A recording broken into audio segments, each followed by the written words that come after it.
Good evening, ladies and gentlemen. Before you are tantalized in your present centers for tonight's broadcast of the Bald and Bonkers Show, we must inform you that sadly, due to the powers that be that constantly spy on you 24/7, 7 days a week, your time, we are unable to provide the usual plethora of music and visual stimuli to ease your short attention span. My name is Zeldon from the planet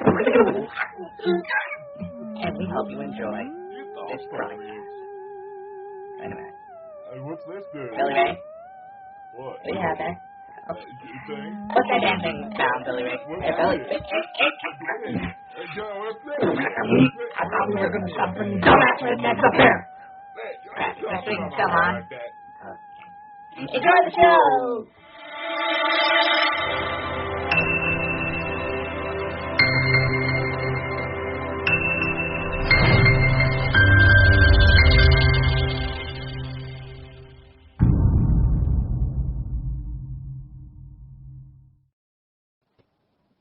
Welcome, ladies and gentlemen, to another episode of Bald and Bonkers Show. I'm honestly looking forward to this one because the last time we had our guest on, things got weird.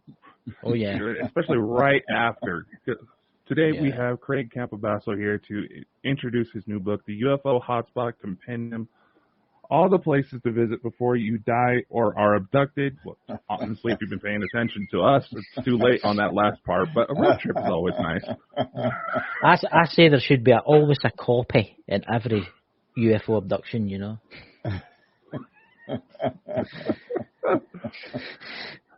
So, Greg, it's been a while. How are you, man? I'm good. How you guys doing? Oh, right.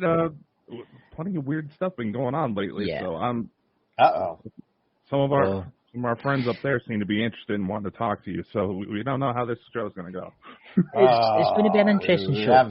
We love it. It's going to be interesting because I think they've got your eye on you, and I think they want to talk to you. And one in particular is very interested in you, but we'll get into that later on. So hand you over to Twitter if you go back. All right. So jumping in, UFO Hotspot Compendium. Notice it's kind of like a nice little road trip map, but what was the inspiration for putting together this book? Well, the inspiration was when the publisher approached me about doing it. I thought it was such a great idea, and originally what it was is we decided it would be a bucket list of places to go that people who are interested in UFOs could go to. So what that compiles is some of the most frequented spots, hot spots, where you are most likely to see a UFO. Some hot spots where extraterrestrials have been seen as well as their craft. And then other hotspots which are, shall we say, historical, like the Betty and Barney Hill story, the George Van Tassel story, lots of those kind of things. So really what happened was we had the head of MUFON send out to all the MUFON state directors to nominate their favorite hotspots. And so they all did. I got all the information, compiled it, and then put it in an order in the book. And we've got several of the larger stories where I could go into a real in-depth detail.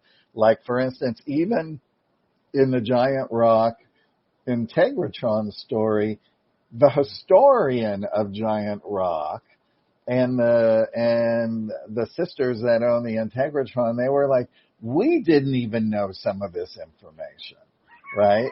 So I did a really deep dive, and then in other instances, in other cases, I went right with the MUFON directors who handled those cases or reopened those cases and had a lot more findings about what actually happened. So you get all of those goodies, and then if you're a real UFO enthusiast and you want to be a real UFO tourist, I give you the coordinates to where Lonnie Zamora actually saw the two little alien beings outside their craft in New Mexico. I give you the coordinates to where Travis Walton was abducted, to where Valiant Thor's Victor 1 craft is stationed at Lake Mead, right? So you're going to get a lot of these different coordinates to these different various places, including in Canada, the Falcon Lake incident. That's a real trek into the wilderness. So, and the other real trek into the wilderness is the Allagash, right? Which is, you have to take a little small plane into it, and then you have to get on a boat and you have to go out to the island that you're going to camp on. So you are really in the middle of nowhere, right? And so that was the inspiration. And then at the very end of the book, I'll give a list of things that you can do while you're visiting that site, right? Also, I have a whole section, like all of us who love this stuff, all the alien and UFO specialty stores online and in person when you're visiting some of these sites, which is really cool. I even found a guy who has, like, about the size of a desk. He has a UFO that you can rent for parties, and it lights up and it moves around. It's the coolest thing ever, right? So there's these little fun things. And then I end with UFO conventions and festivals, where to report UFOs, abduction and experiencer support groups, and where to find the most current UFO info, pictures, and reports. Can I ask you, Craig, which story in the UFO hotspot was your favourite? What's your favourite from all of them?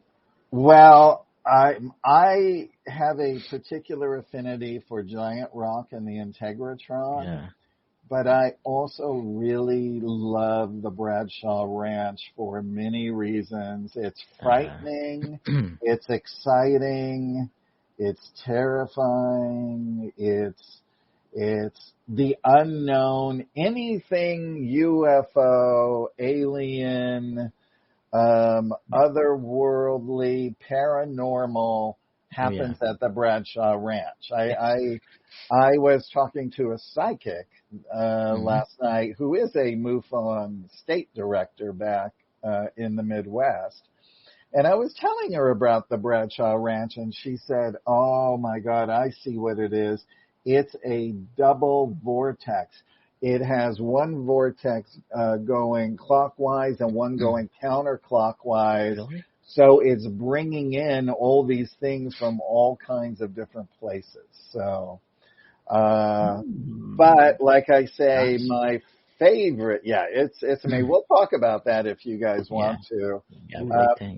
But Giant Rock and the Integratron are my favorite because it is the birthplace of ufology and George Van Tassel, and all of that. So the story in a nutshell, he knew the man who ran Giant Rock Airport. This old guy took dynamite, blew out underneath the rock, dug it all out, made it his home underneath the rock. And he graded a big thing of land for small airplanes to come in and land and the whole thing. Anyway, once he passed away, George had met him several times. He decided to buy the airport. He wanted to start living a more metaphysical life and communing with nature. So he moved his wife and daughters there.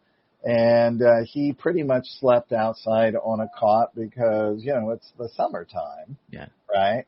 And anyway, I knew two people who were with him from the beginning days when he lived under the rock, who were both with him when he first began channeling extraterrestrials in 52. Yes. And one of them is still alive, and so I used her and her stories throughout the years, and re-interviewing her for this book about her being there even the first time he channeled Ashtar. He was the very first person on Earth to channel Ashtar. And anyway, then about a year later, he's sleeping outside in his on his cot, and he said, I woke up, and he said the dogs weren't barking, it was silent, nobody else was waking up, but I saw a man approaching, and so I got up to greet him. He said it wasn't odd that people would drive in the middle of the night or fly in, and he said, and the man was 5'6", had short blonde hair, looked like a normal human being, except he was dressed in a spacesuit. And when he saw over his shoulder that his ship was in the distance, he introduced himself as Salganda and wanted to know if George wanted a tour of his ship.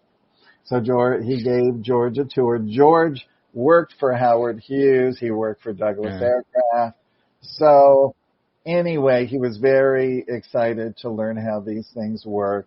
And Salganda gives him the blueprints on how to build the Integratron, which is a rejuvenation machine. It's how they all stay young and youthful, and that prolongs their life. Salganda looked 25, although he was over 700 years old. Wow.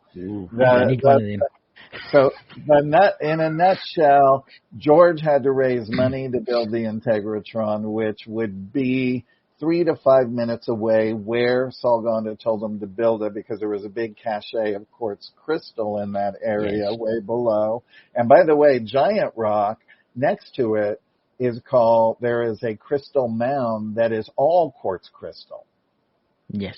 So there's lots of crystal there in the desert there. So Howard Hughes gave him $20,000 to get it started, and he thought, well, why don't I start having UFO conventions?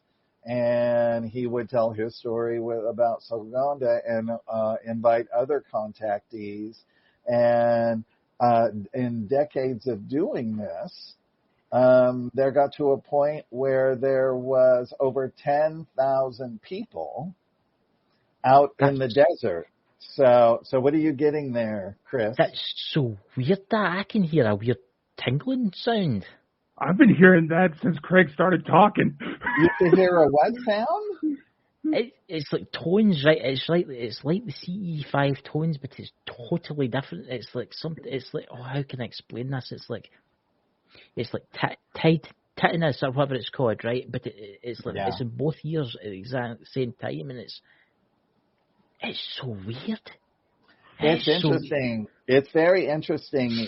Even a lot of people who read my books, they tell me that when they're reading them, it becomes extra ultra dimensional. They could see the words lifting off the page, and that they're feeling that they're getting an interdimensional experience about being in these other worlds and realms and things of that nature. So hearing the tones is you guys are hearing them because you've got headphones on, right? It's really kind of hard to explain for the listeners. I don't know if any of the listeners have got headphones on, but you know what it sounds like? It sounds like a wee bell. It sounds like a little bell, but it's like it's going really, really fast. It's like, wow. Aye, that's that. Facebook user, whatever your name is, please put below what your name is. Electric cricket sound. Mm-hmm. Exactly. So anyway, that's how the Integratron got built, and by the time throughout all the years when it was about 95% done, Salganda told him that the people of the earth weren't ready for it and to not turn it on. And then George did pass away. And then somebody else bought it. And then now, thank God, the three sisters, the Carl sisters, bought it many, many years ago. They had struggles to maintain it, and now everything is great. They've refurbished it. The grounds are gorgeous. They even hold concerts there. Moby even did a concert there. Wow. Lots of, so they give sound baths there. So in the end of the chapter, if anyone wants to go to Giant Rock, I suggest you hire the historian whose name and information is in the book. Her name's Barbara Harris. And she'll take you out, with chairs and all of that to go night vision looking for UFOs and learn about that. And you have to go to the Integratron website to sign up for a sound bath. Otherwise, you can't get on the property unless you're doing a sound bath. You can learn about it while you're there as well. They even have a gorgeous gift shop that's online and also there in person. And the sound bath is the most amazing thing because you're upstairs in the second story and it's a sound chamber, so you feel like you're levitating. And it does feel like your cells are totally being rejuvenated. So it's one of my favorite places to go. And they have a CD of the sound bath, which I bought because now I listen to it every day when I meditate and get that same experience. I think I'm maybe going to buy it and try it because that tone that I'm listening to right now seems really chilling me out. It's really, I had this kind of migraine before I come on, and it's totally gone. It's like that tone that I can hear playing. Can I question for you? What kind of crystals would you say, and for the audience here, what's the best crystal to use if you want to try and contact the extraterrestrials to use crystals wise? Well, Moldavite is like a meteor. It's like a really dark green type of thing. But I would say really high vibratory crystals. I'm going to tell you one little quick story. There was a man I used to buy all my crystals from. He would go to Peru and bring them back, and he had a quartz that was this tall. It went up like this, and then it came to a point, and he called it Baby. And he kept it hidden, and he said, I'm supposed to show you Baby. And inside Baby, in the very back, is a perfect pyramid. Whoop, there we go. Like long. That is black onyx, right? And from that pyramid are about 44 rings coming out all the way in. So when you look deep inside it, it's like you were being thrust into this whole other reality.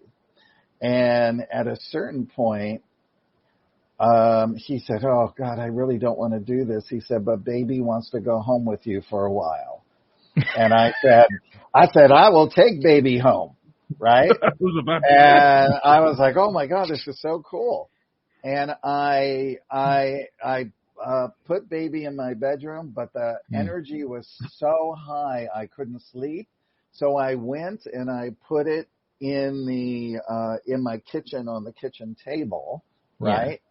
And then within a few nights, I woke up in my astral body, got out of my astral body, walked over to the crystal, put my hands on the crystal, and it started vibrating, and I kept saying, come out, come out, come out.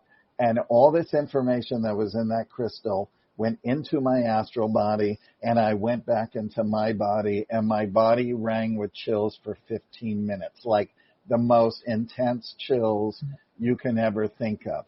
So all of that information went into me, and that's why I was supposed to have Baby. I wanted to keep Baby so bad, but Baby was so expensive. So expensive. How much was it?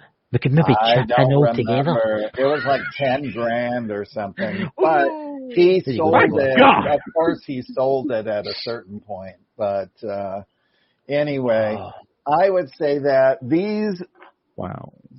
I love chrysocolla, right?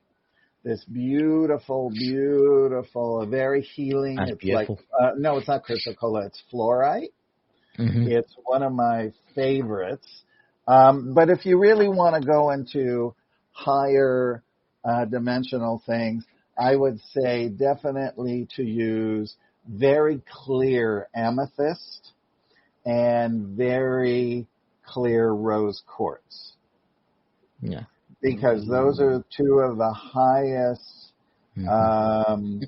vibratory colors, and the clearer they are, the more you're able to help to make a connection. I myself, if you guys ever came here to my house, is filled with crystals. I love crystals so much. And it's what keeps the high vibratory thing going for me, for writing, for meditating. I have amazing crystals that are called, there's even one called a singing crystal. And it's just a strange looking quartz rod. Yes. But it has all these bumps all on the side of it. And you rub it when you're meditating, and you start to feel very relaxed. I never heard a song come from it, but because I do call it a singing crystal. And then if you get to really know crystals, if you look at other quartz crystals, if you hold them to the light where you can see impressions, if you see little tiny pyramids on it, those are recording crystals, and those hold information from wherever they've been. And I have several of those as well. Yeah, so, crystals are amazing. I do feel a lot of energy around about you, Craig.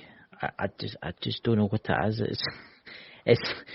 I feel somebody. I don't know if you noticed Teddy Coat, and I don't know if any of the kind of mediums in the chat notice, but I think it's to your left. It's this side where the pictures are, not this side where the black poster is. It's more this side.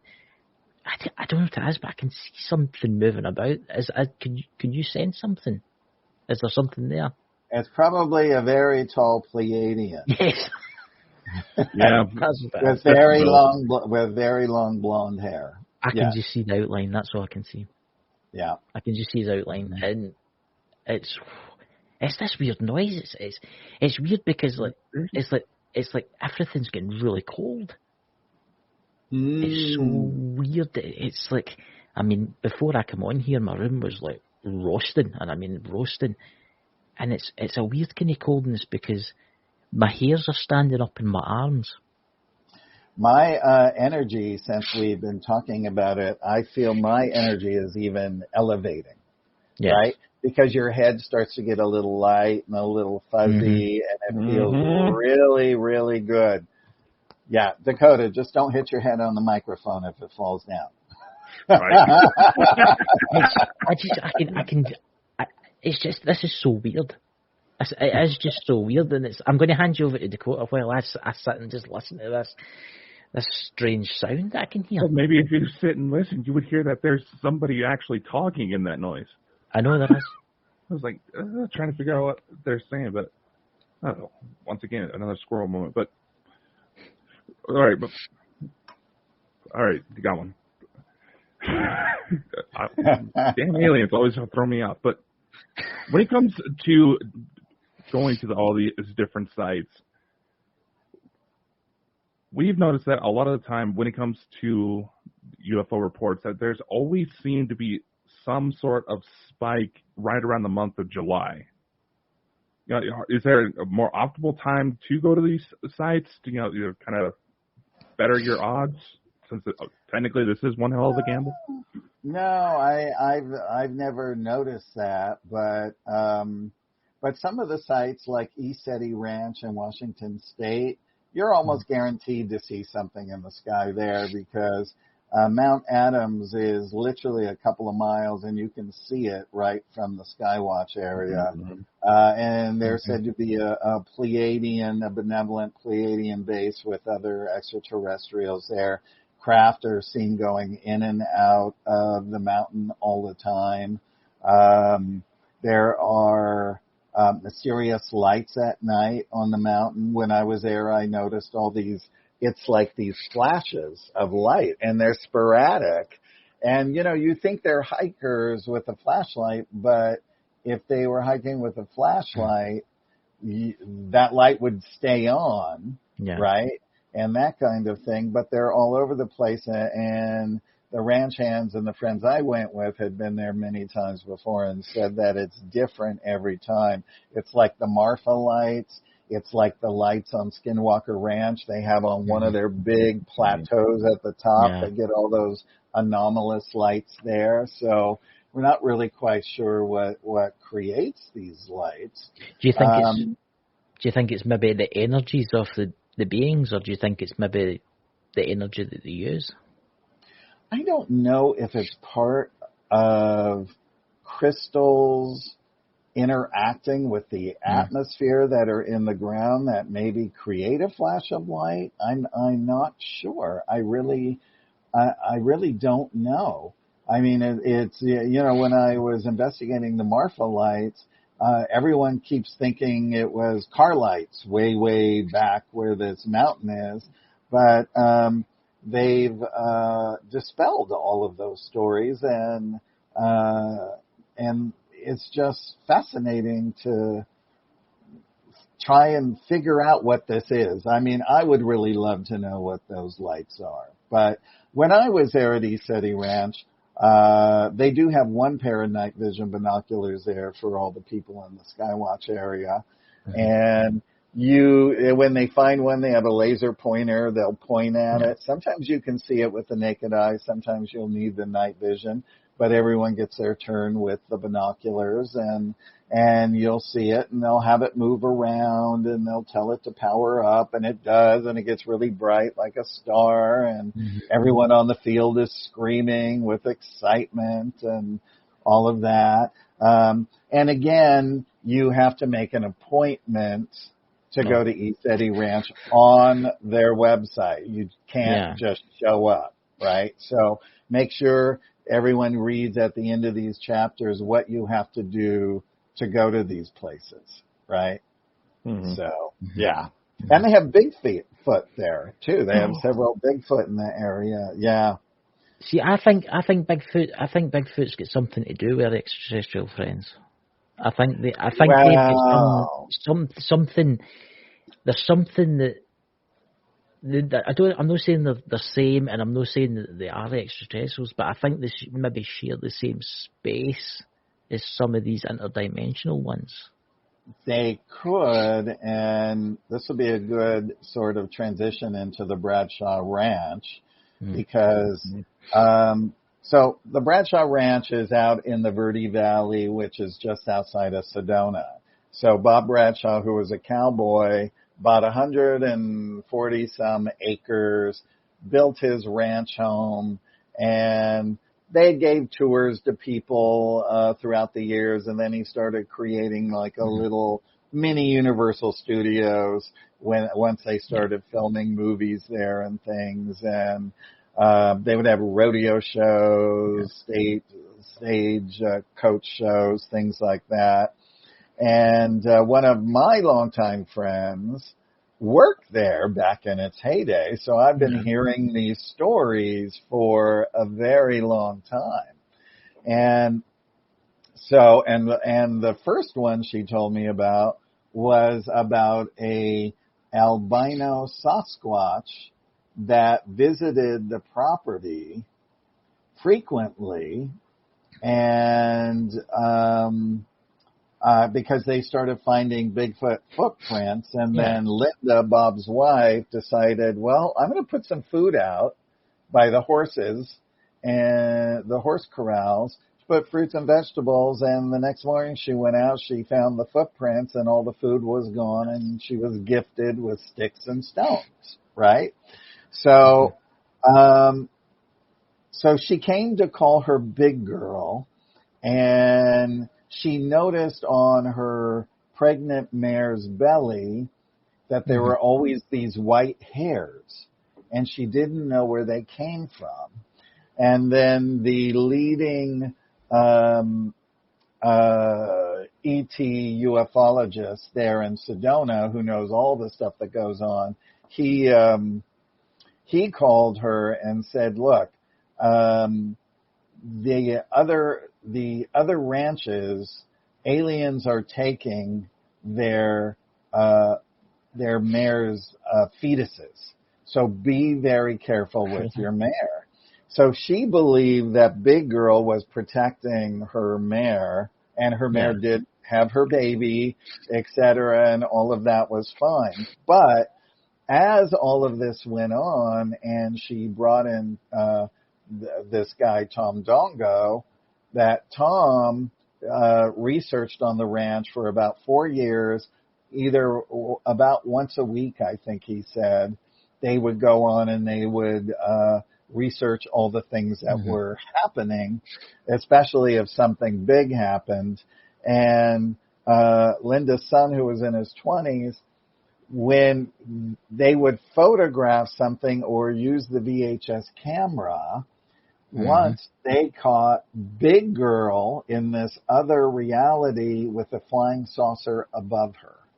Wow. Yeah. Whoa. Another time they saw a walking dinosaur, right? So the dimensions there seem to open up through these other viewing types of things, right? Another time they saw telephone poles where there are no telephone poles, right? So the son caught other kind of creatures, which were quite interesting as well, because these dimensions are, like I said, very, and it makes sense to what the psychic said to me last night, that it's a negative positive wheel vortex, counterclockwise and clockwise. And that makes sense to why all of these things were happening there, because they themselves saw a ship land in broad daylight right in front of the ranch. They, in the middle of the night, were woken up to find lots of little grays running around their property. That was looking in the windows, that would be quite terrifying, right? Another night, they heard their dogs barking, and they went outside, and they were looking up at something that wasn't there, and they heard this horrendous hissing, like you wouldn't believe. And so they were frightened and got back in the house. The next morning went out, and what they found were reptilian footprints. Oh, dear. Oh, lovely. Right. So you see, there's many things that went on here at this ranch of what I put in the book, including the missing time of the son, who was put under regression a few times. So those are quite interesting as well. And then a terrifying alien story just for Halloween month is the Pascagoula incident with Calvin Parker and Charles Hickson. And for those that don't know, Calvin was young in early 20s. Charles was older. They were fishing off a pier. Calvin had just moved to town, just started. Charles got him a job where he worked in the shipyard, so they decided they were going to go fishing one night. They saw these lights, and then this light came in, and then all of a sudden they're paralyzed, and they're just looking at these three really weird robots coming at them. They inject something into their arm. They pull them into the ship. They're both put in a different room. Calvin's in one room. He's not yet strapped to a table. And Calvin describes it that she was the most evil alien being he had ever seen in his entire life. And that he wanted to kill her because the things she was doing to him, he won't even repeat because there's such shame and everything attached to it. He won't even describe what she looks like because he doesn't want to bring that into the world, right? Yeah. But the thing is he himself, when they were both, when they both sort of came to, and, they went immediately to the police and all of that, and, went through all the questioning and that, and they actually tape recorded them when they were alone in the room, and the sheriff actually believed them because they were so terrified even when they were alone during that time.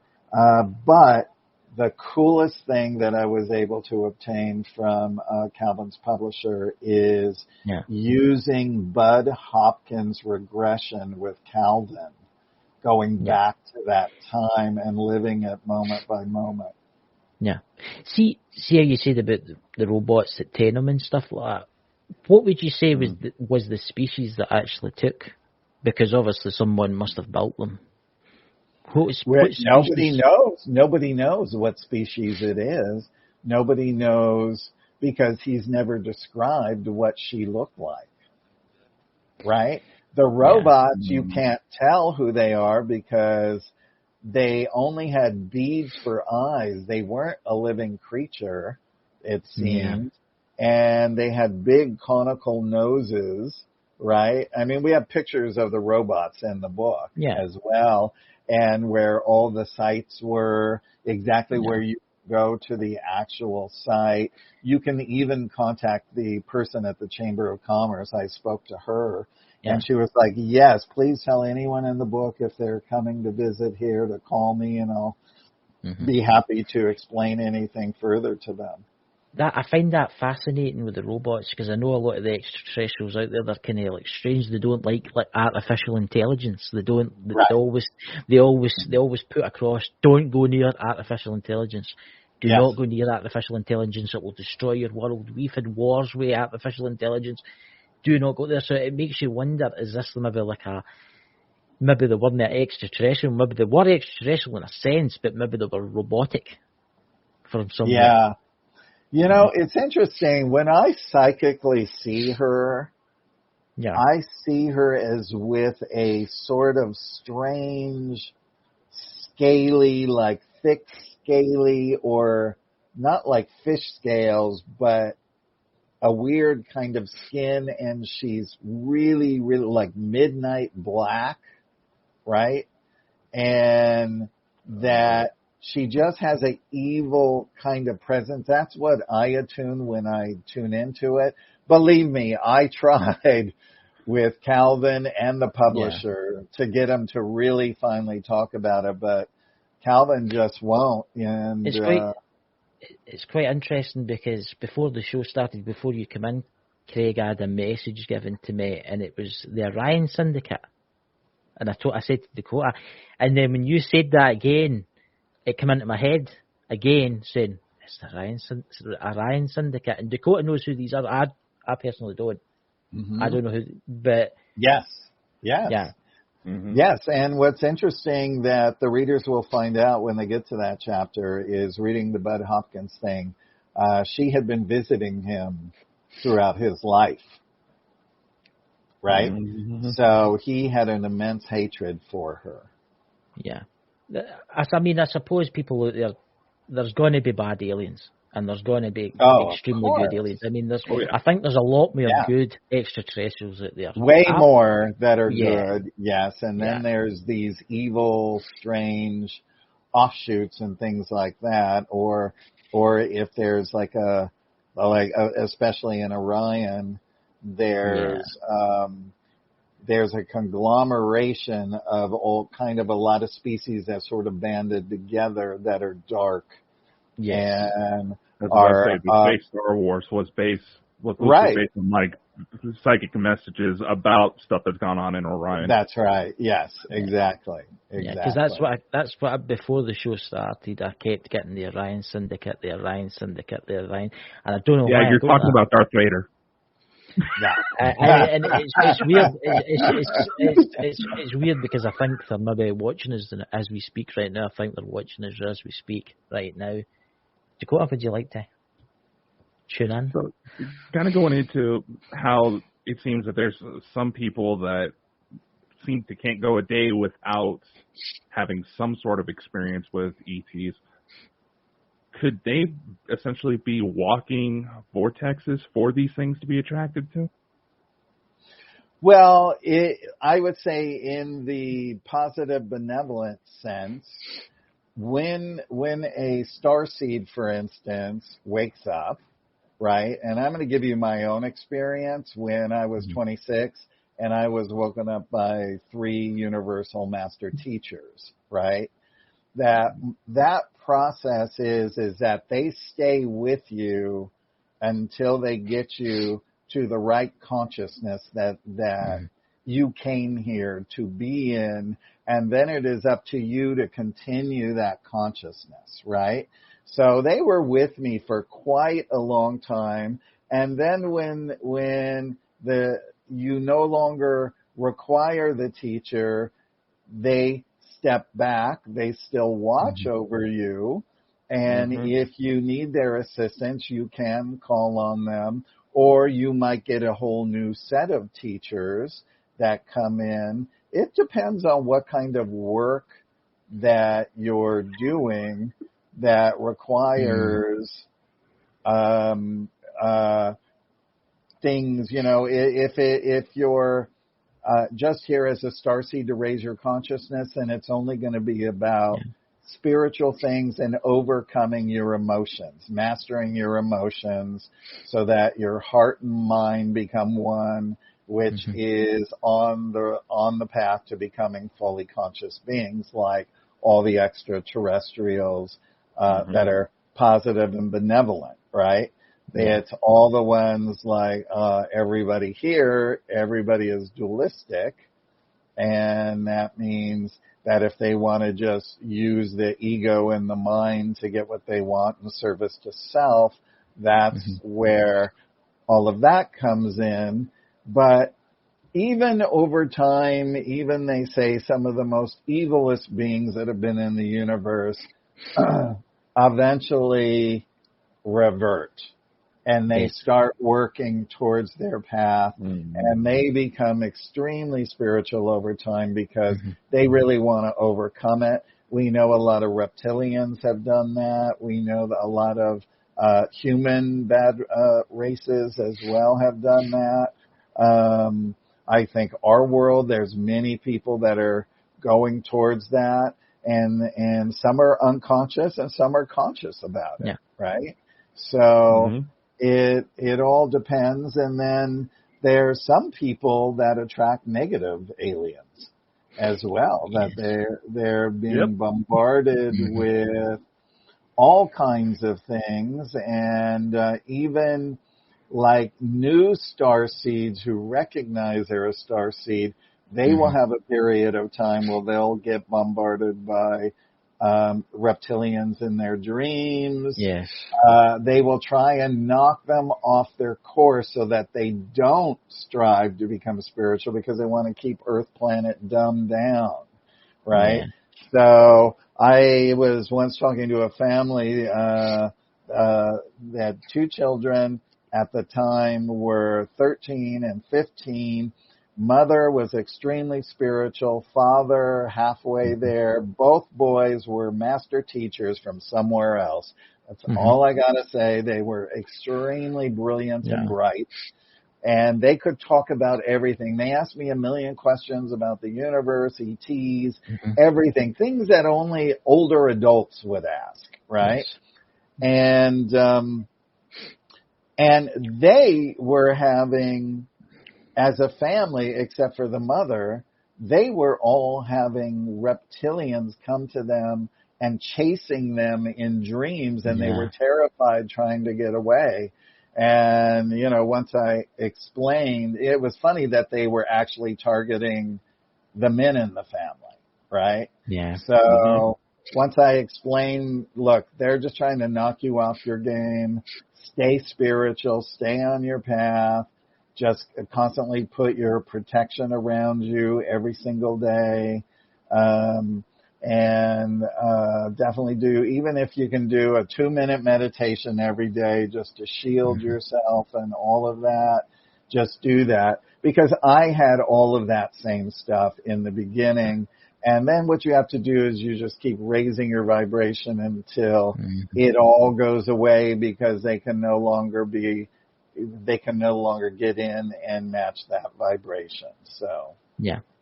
Yeah. I've noticed that when this all started off for me, I had good experiences, but I did have weird, funky dreams where these creatures wanted me. Yeah. And then I started to open up more and let it more in, and talk to Dakota. He helped me, and a lot of other people like Lisa Fry, she helped me too. And I don't have that anymore. I just have really nice. I still have freaky dreams and stuff like that, but I still have, when I do my thing, my meditation and that, and I get out my body and stuff, I always have really good experiences now.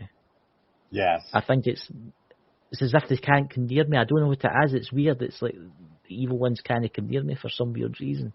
Well, they know that they couldn't affect you, so they just backed off, right? Once you show them that, right, and you don't go at them from the standpoint of yelling at them and telling them to go away. That's just going to make them come more.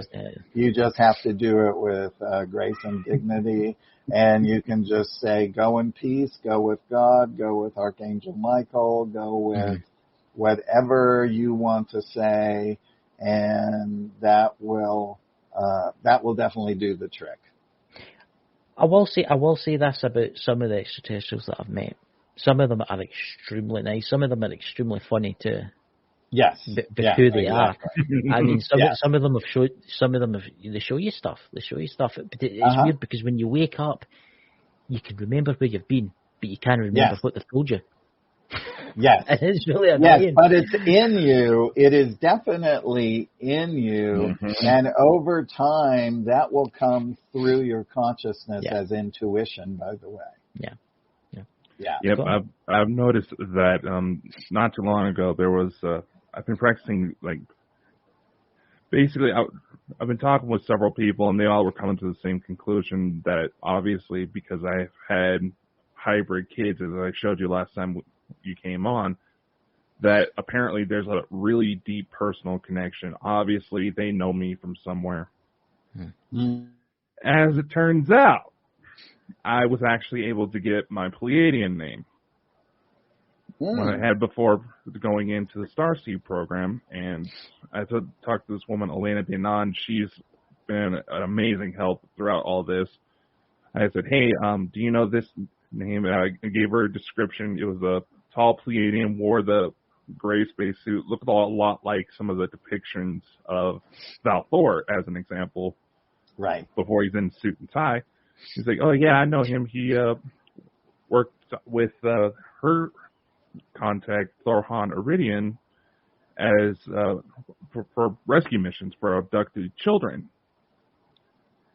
The week after the last time we had Elena on, we had this young lady come on who I've been trying to help. She told us that she believes she had an abduction that got masked as a false flag memory. The night I got the name, they came to visit me, showed me exactly what she had described to us. And towards the end, he goes, so why my mind says, you're getting ready to deploy. You don't need to remember this right now, but remember the moose.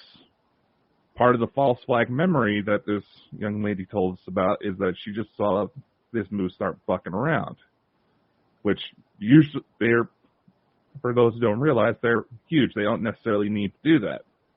Right. I was able to actually find a paper trail. And I was like, that spooked me so much, I damn near Flood Flintstone the car I was in.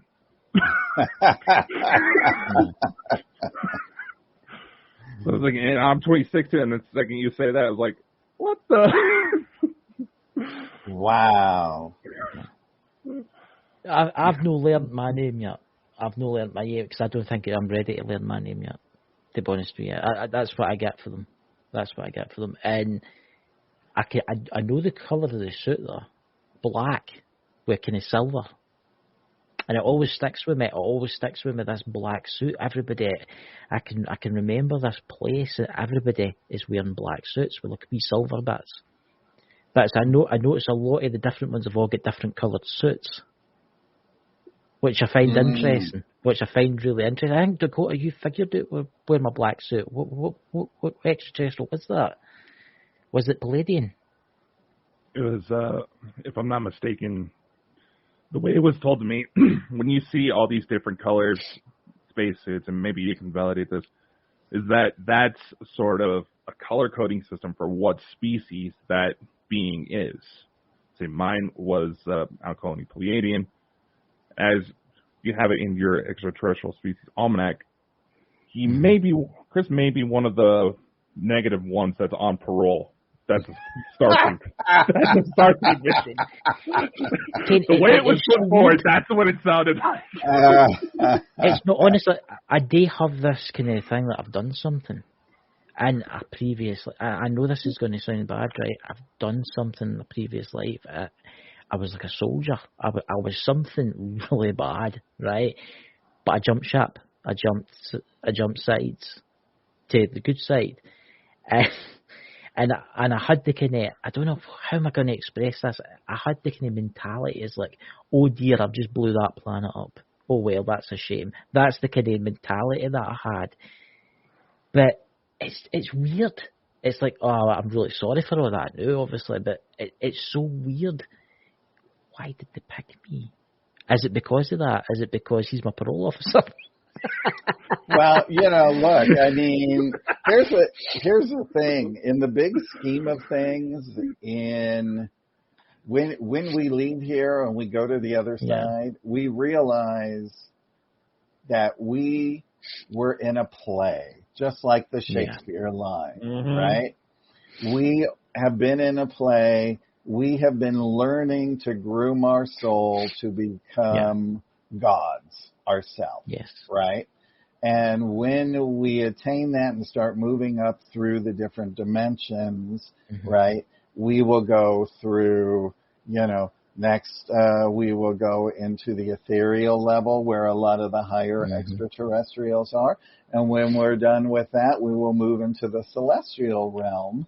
And then we will become creators of also the creation from a higher standpoint of creating worlds, creating life, creating all different kinds of things, right? So it's great that you did something, but it's also really terrific that they erase everybody's memories of everything that went on before, because otherwise your life would be inundated with all of the things that you've done in the past. And all you know is you're here working on yourself to help pull your future into the right place where you want to be, right? So, but again, the love that's in the universe, no matter what it is, there is no right and wrong, right? You are still loved no matter what, but you still have that karmic debt to pay. Oh, yeah. No matter what it is, right? You think about somebody like Hitler, what's that karmic debt, right? Really, honestly.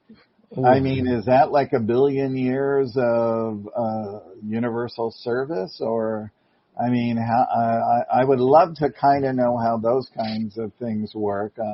Fortunately, I don't, because we know we all have to work off our own karma in many different ways. The fastest way is incarnating into a body. Yes. Right? That's the fastest way. On the other side, you can just do universal service, but that takes longer, right? So coming and jumping in a body here and having to go through this dualistic stuff. This is nothing. It's very challenging, especially if you have a heavy karmic debt, which I know a few people who have one, and nothing ever goes right in their life. Yeah.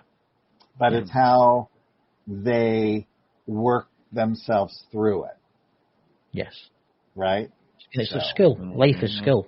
Life is skill. Yes, and it is. When we die, we graduate, we go back, and then we stand before the headmaster or whatever, and he says, right, you've done well, but there's these points and there's these points, but you have to go back and you have to fix these points.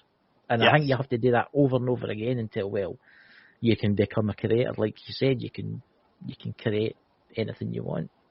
Yes, absolutely. Yeah. Absolutely. Cool. So, speaking of creators, what are your thoughts on the chatter that Enki's back? Never heard that chatter, so I have no idea. Oh. That was anticlimactic. Yeah.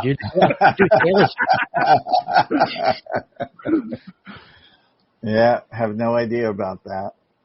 Yeah, apparently Enki, for those who don't know their mythologies, is an Anunnaki being said to be responsible for the creation of human life. Ooh, how it is. I find it funny that as I go to talk about it, my signal starts interrupting. I know. See, there you go. Okay, you're fine now. Yeah, I was about to say, as someone pointed out in the chat, as I was talking about my life before this, apparently I started going out again. So I'm on to something. Yeah. But apparently, short version, he's back and Earth's getting ready for its next stage. So that could be why things seem so crazy now lately.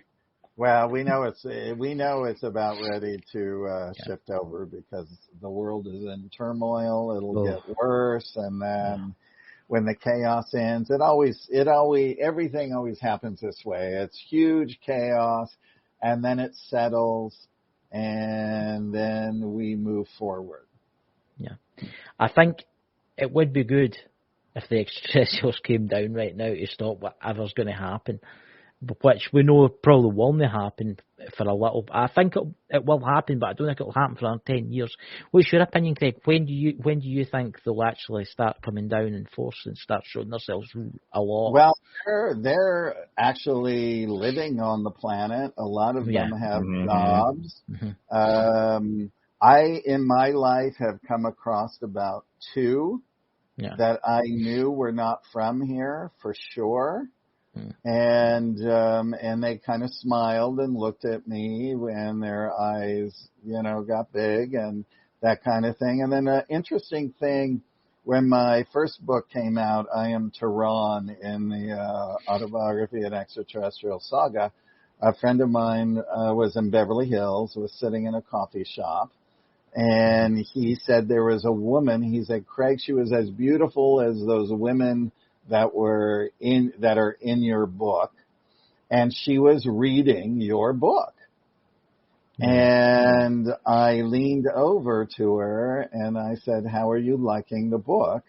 And she kind of turned away from me as not to bother me. And he said, oh, well, my friend is the author of that book. And she actually got up and just left. Which was interesting. Better get out of here. Yeah, which was interesting. Talking about the book, where can everybody buy the book from, Dakota? Where's all the locations? Because we have links in the description, and for those the platforms that don't necessarily get the descriptions, I'm going to start posting them in the chat right now. Beautiful. Do you have the autobiography of UNET /other-books? That I do. Yeah, put that one in, because that's where you can get this and this at that link, autobiography of ANET. I would show mine taped. It's in my basket in Amazon. I can't get it until November the 25th. Right? I know that. So autobiography of an anet.com/other-books, or you just go to autobiographyofAnet.com. My 4-book series set there. The Autobiography of an Extraterrestrial Saga is there. I'm writing 2 prequel books to that right now. And then you can get all the other books there. If anybody or a stranger at the Pentagon fans or Valiant Thor fans, you can go to Stranger at the Pentagon. You can get all of Dr. Frank's out-of-print books, posters behind me, all kinds of wonderful things. Yeah, I actually fancy one of the posters behind you. That looks awesome. Those posters there. Yeah. And here's some real exciting news. I am making the documentary to the Extraterrestrial Species Almanac right now. Ooh. Yes, and we're a little over halfway through.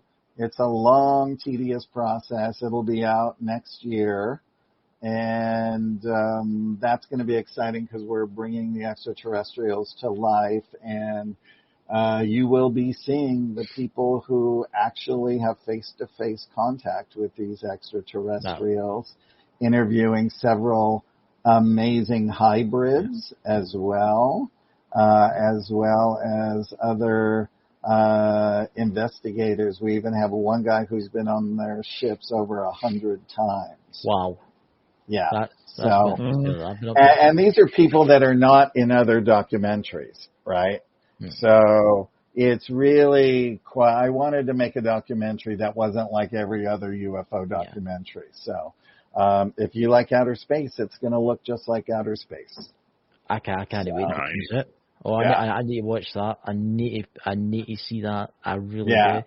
Yeah, I think that's going to be absolutely awesome. And please, everybody, buy the book. Give it at Christmas. Yes. Christmas is coming up. You know, it's the time of the year. In fact, buy all of his books.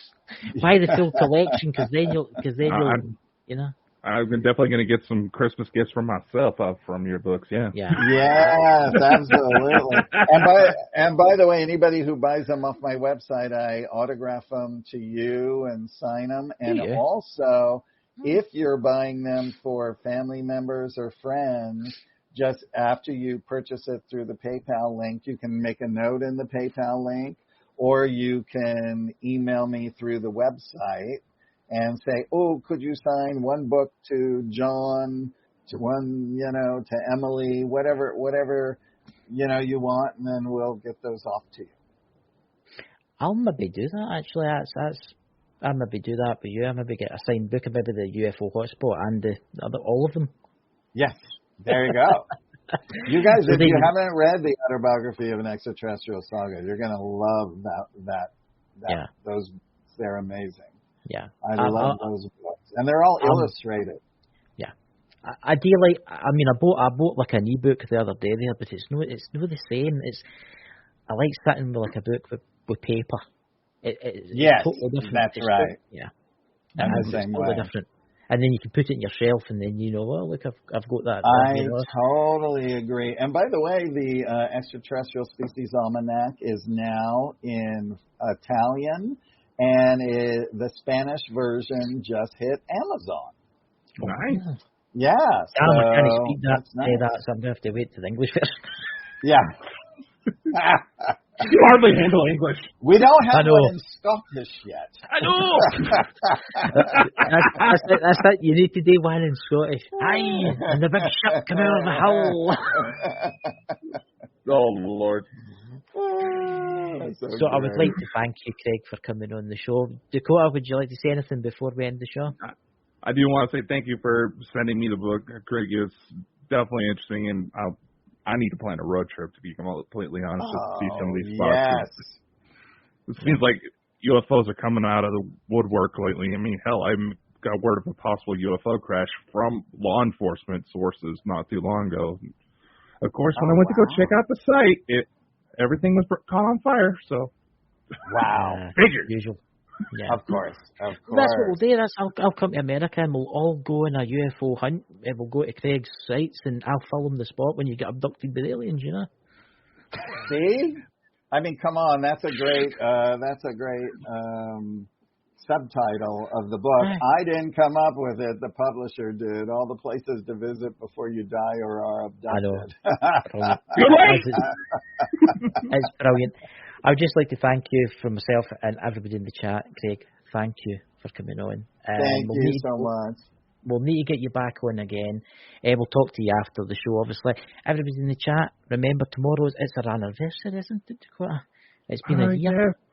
Somehow we managed to survive each other for a year, and we expect to have one guest in particular, a special interview. But unfortunately, as soon as I indicated that we may have wanted to work on other projects together, conveniently he had to disappear, and that keeps happening every time I'm on a serious lead, and I'm getting frustrated. Come hang out with us tomorrow. Lots of fun stuff we're going to be talking about. A few things we have coming up in store, and maybe a weird Loch Ness claim that's hitting the news lately. So, nice. The Loch.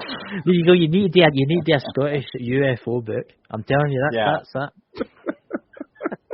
Right, everybody. Thank you for coming on, Craig. Bye, everybody. In the chat. Catch you later. Bye. Bye. Bye.